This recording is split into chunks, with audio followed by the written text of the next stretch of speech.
You know, we Lutherans have never been known for being overly bold in our approach to the faith, particularly in our sharing it with others. When it comes to faith, many of us are somewhat shy. And in some ways, you know what? That's good. That's really good. Because many of us are annoyed by people who are too zealous, who want to get us simply to buy into their worldview.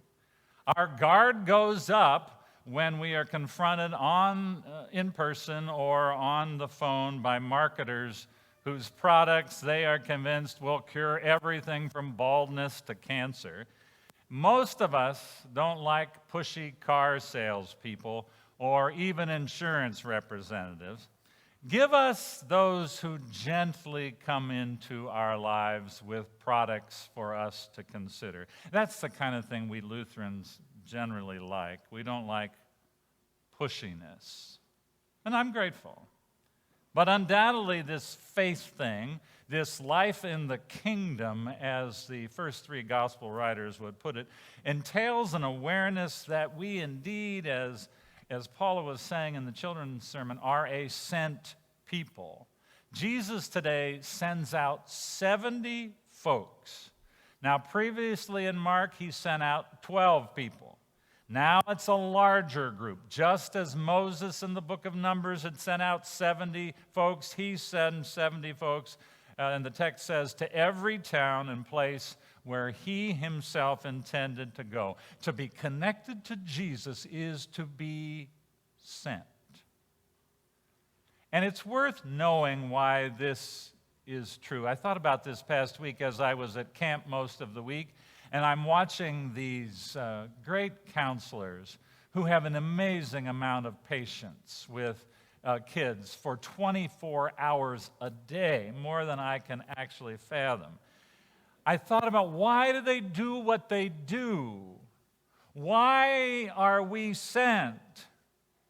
Well, here's the bottom line. What Jesus is about is fundamentally the most important thing in the world. It has to do with the dream of God for life, for all of the world. His message, the gospel we call it, is not just another consumer product that, would make our life interesting if we had it, make it maybe a little more convenient, a little flashier, causing us maybe even to be a little more popular and successful. No, his message has to do with what life itself means and what the world looks like when God is in charge. That's what we mean by the term kingdom. By the way, it's not the place you go when you die. The kingdom is the world as if God is in charge. And Jesus, his primary task was the proclamation of that message, the kingdom. So there is a sense of urgency about his message. His message cannot be kept to itself.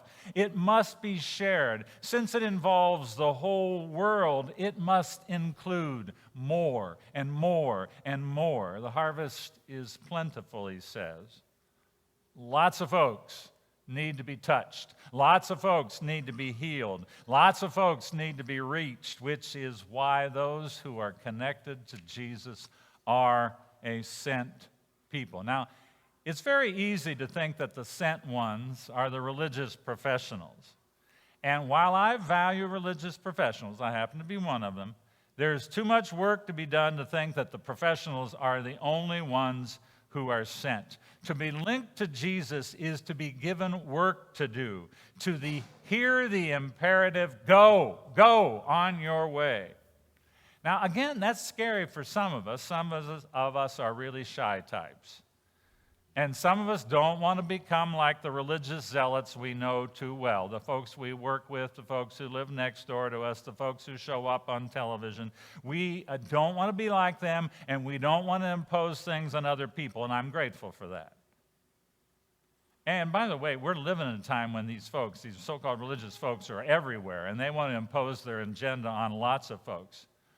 And so it's good to resist that tendency. But that truth should not prevent us from hearing the call to, as James Brown sings, get up off of that thing, to reach out, to invite, to care, to love, to walk with people in their ups and downs, to hold their hands, to talk with them, to be involved in the community, to help transform the work environment and the political sphere. To be a follower of Christ is to be sent. Sent wherever you happen to find yourself. Note, though, as Jesus sent his followers, he did so 2 by 2. This isn't a Lone Ranger endeavor. We've got friends. Our workload is shared. The fear that comes from thinking that the work is only ours is eliminated. We're in this together. And thus, our sentness, and this is really important to get, our sentness is not simply about me or you or my or your ability to figure it all out. You know, I will figure it all out. I'll figure God out. I'll figure it out, God, so much I can tell everybody what to do. That's not what we're talking about. We are involved in this together. And this sentness entails the vulnerability of depending on others. Now, I know this isn't popular these days, and I understand why. And I also know that much organized religion is under attack these days, and I understand why. Yet one of the great gifts of being a part of a congregation, an organized group of people, one of the great gifts of being a part of an extended community, even like a denomination, has to do with the accountability and the resources that are available for us outside of our tiny little worlds and tiny little selves. Denominations can help us see that truly we are in this together. Truly we are not accountable to ourselves. And I sensed this past week when I was up at camp. One of the horrible things that COVID did to the church is that it kept people one from another. And when it kept people one from another, they even got further, and this happened a lot. They went further into their little tiny worlds, which they learned about on the internet, and pretty soon they are thinking really strange things. 2 by 2, he sent them. 2 by 2.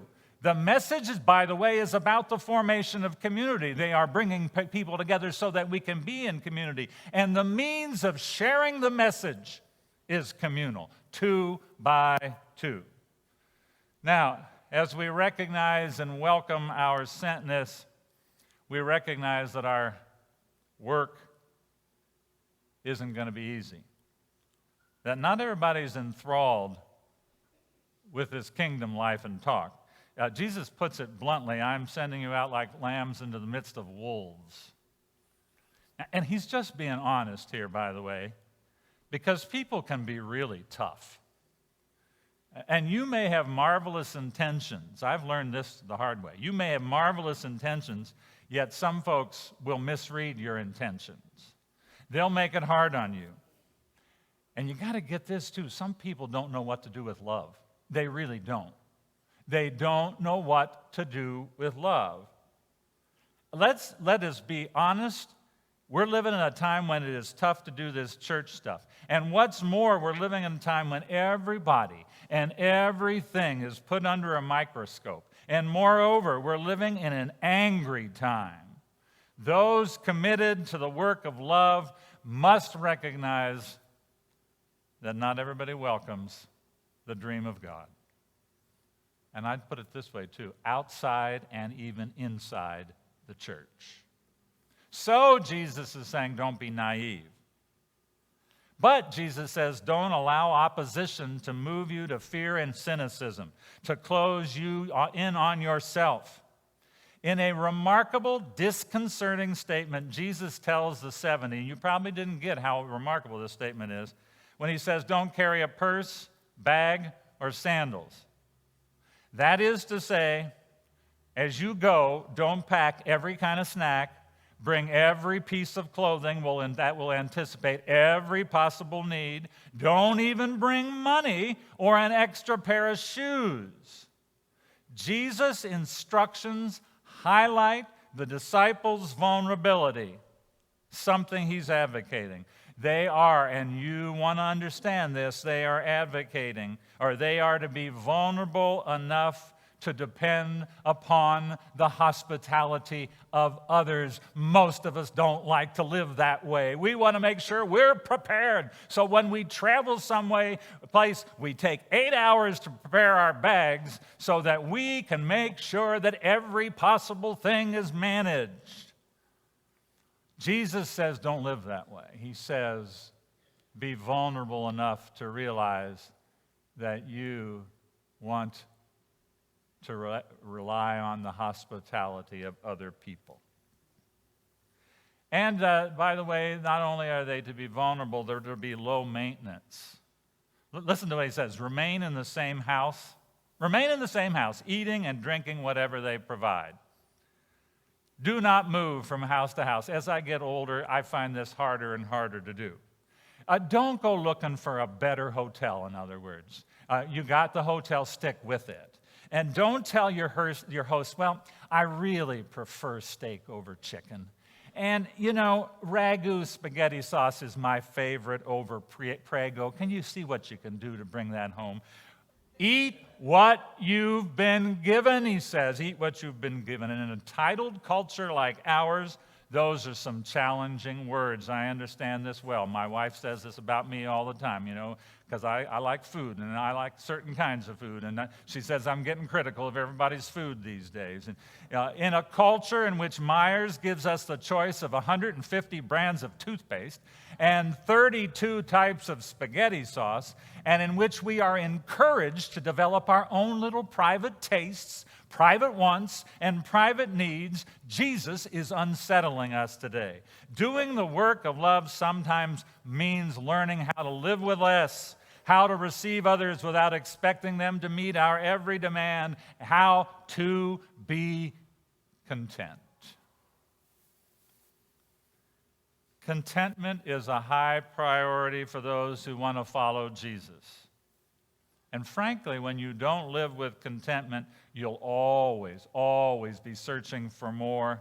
And frankly, also, people will become a stumbling block because what they offer will never be enough or what your tastes demand. And then you won't be available for them. You're too busy worrying about you and your tastes and your needs to be available for them. Now, I bet many of you think Jesus is phenomenally idealistic, that he doesn't understand real life and real people. But if you listen to his teaching today, that's not true. Listen to what he says at the end of the text.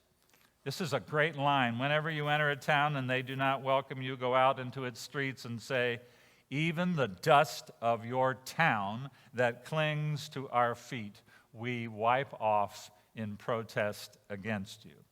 The dust, which clearly isn't one of the best gifts of the town you've been in, you get rid of because you've been rejected. Jesus is not naive.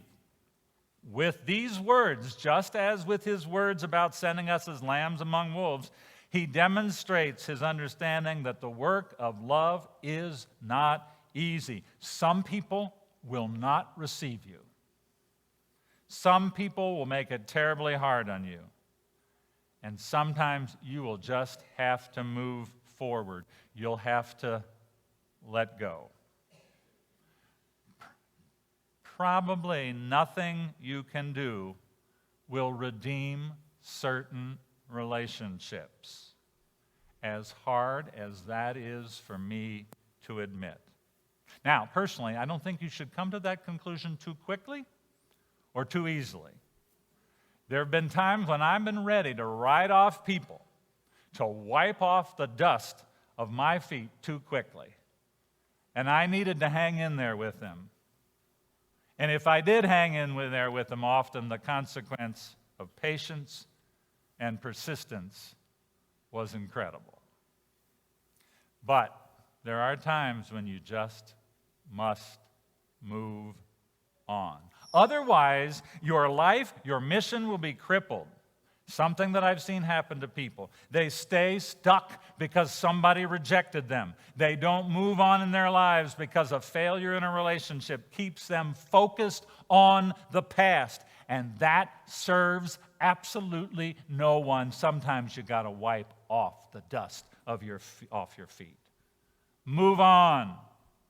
If you've been operating out of love, they will know that the kingdom has come near. And if they don't want that nearness, that's going to have to be their business. You did what you needed to do. Now, our text for today concludes with a reflection on the 70 who come back after they've done their work. I love this section. Luke tells us that the 70 returned with joy. I got to say this, and you need to hear this. This work of the reign of God, this work of love, is fundamentally a work of joy. I've been proclaiming this message for too many years now, 30-some years. And I got to tell you, it's still a whole lot of fun. Living in love and extending love to others, man, it doesn't get any better than that. And sometimes, as Jesus says, you get to watch Satan fall down from heaven like a flash of lightning. Sometimes you even get to tread on snakes and scorpions and not be hurt in the meantime. Your work of love can be a matter of battling evil or tearing the things down that tear people apart, of overcoming that which makes life miserable. And that, I have to tell you, is an experience of great joy. But don't get lost in that.